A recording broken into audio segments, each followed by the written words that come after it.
That's the past. I want to talk about the future, namely Austin Reaves. And Austin Reaves, we know his story. He was a two-way player. He played really well his rookie year. He got upgraded to a full-time minimum contract, was a restricted free agent last summer, and the Lakers rewarded him with what many people, myself included, thought was a very modest 4 years, roughly $54 million deal, right? Story comes out that the Spurs were one of the teams that was seriously considering putting in an offer. But they decided not to because the Lakers publicly made such a big deal about, hey, we're going to match every offer. Now, here's the wild part, Charlotte. The two different offers the Spurs were mulling over. 3 years, $60 million, or 4 years, $100 million. Ladies and gentlemen, if I'm Austin Reaves, I'm like, why didn't you just put it in? Just give it a try. I know. It's only 48 hours. What'd you miss out on? What would you have missed out on? Are you kidding me? He's making basically $12 million in Los Angeles, California, one of the highest tax cities and one of the highest tax states in the nation, versus 0% state income tax Texas, $20 million a year, or even perhaps $25 million a year. This would devastate, and I get it. The Lakers are a good team. The Spurs aren't, right? But, dude, we just got done talking about D'Angelo Russell. Like, how do you think his life went? I was like, his life went pretty great considering he got a max deal. How devastated would you feel to hear that news and say, what? I could have been making double what I'm making right now.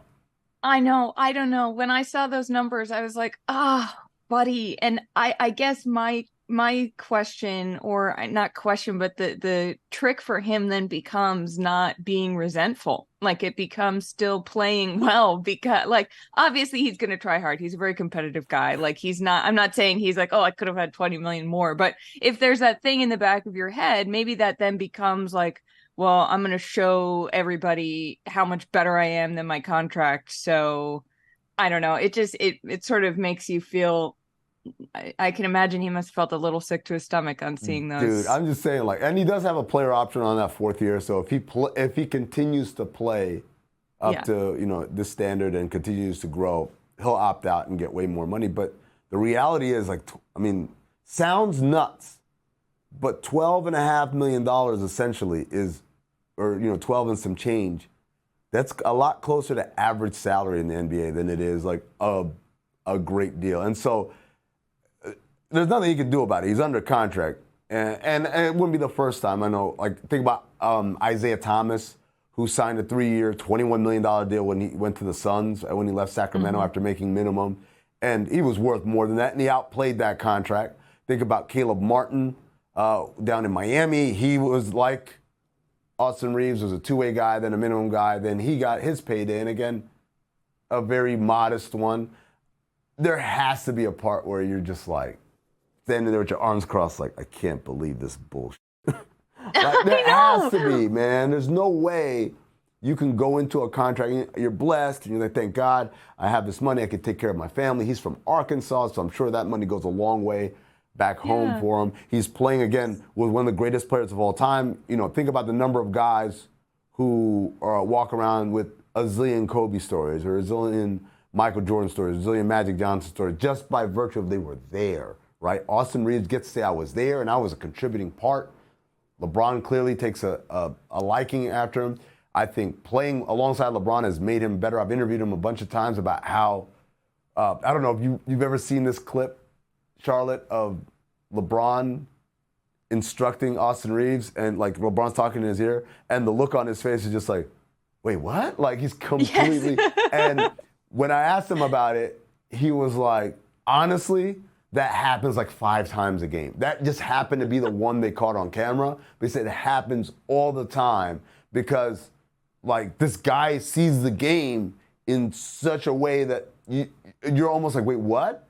But in time, you see how it helped his game grow leaps and bounds. And again, he was a big part of why the Lakers were able to pull themselves out of the muck and make this deep playoff run, was the play of Austin Reaves. And now he's in the World Cup team, and he's going to be competing for Team USA. Like, this is a fairy tale come true, and yet And yet, Charlotte, he could have been making $25 million a year, literally double what he's making right now.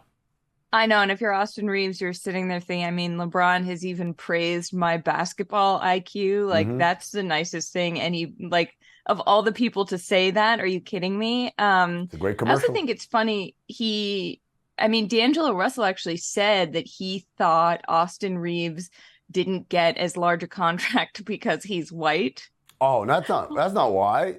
I know, and I'm like, I don't think that's it. And then Reeves said, he was like, well, I don't look like I should be good at basketball. And it's like, when has America not absolutely fallen in love with like a white American basketball the white player? Savior, like the great white hope. Yeah. No, the reality is this is more an economic conversation about restricted free agency. And this is why players hate it.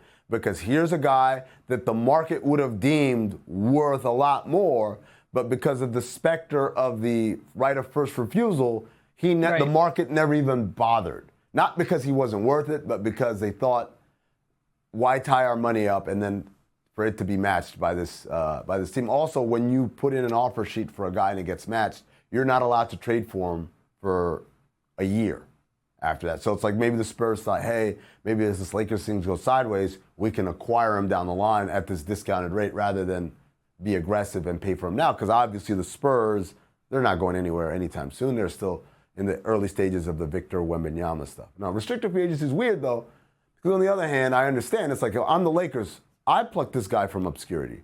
I recognize his talent. I developed him. We did all the work for someone else. All right, we'll take that, and thank you very much. There's got to be some mechanism there where we are rewarded for taking a chance on guys that are, the road less traveled rather than a guy you just drafted or whatever. So